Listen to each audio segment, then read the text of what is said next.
we were relocated about 5 times over the course of 26 days due to security concerns. And one of the places we wound up was the Khan Yunis training center. We call it KYTC. That's when people had evacuated to the south. So you were in the south of Gaza at that point. Yes, when we went to below Wadi Gaza line. And there were, by the time we left there were 35,000 internally displaced people living alongside us. There were children with just massive burns down their faces, down their necks, all over their limbs.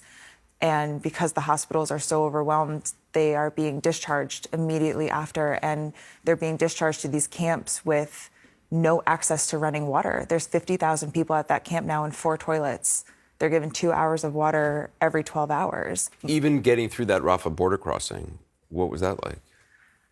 They didn't leave our side for a second. The national staff? The national staff. Because they feared for your safety, even at the border crossing. They made sure they were standing between us and desperate people. They made sure that they were talking to every official that they could find, trying to push us through, trying to get us on the bus, trying to get us out. And we're standing there and we're watching these incredible men who have sacrificed everything for us, who have sacrificed time with their families, their own physical safety, their own water supply they were giving to us.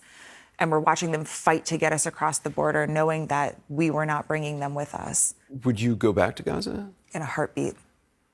In an absolute heartbeat. My heart is in Gaza. It will stay in Gaza. The Palestinian people that I worked with, both our national staff in the office as well as my staff at Indonesia Hospital, were some of the most incredible people I've ever met in my life.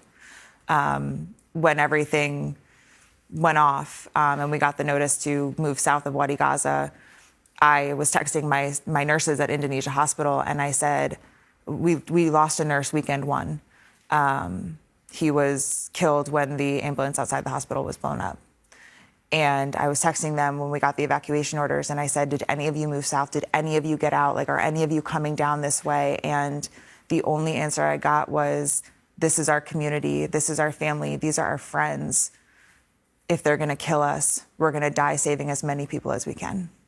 And I said, if I can ever have an ounce of the heart that you have, I will die a happy person. They were incredible.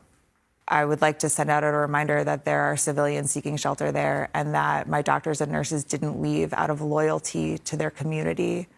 And I know that there is an idea being pushed right now that anyone that stayed behind is going to be considered some kind of a threat.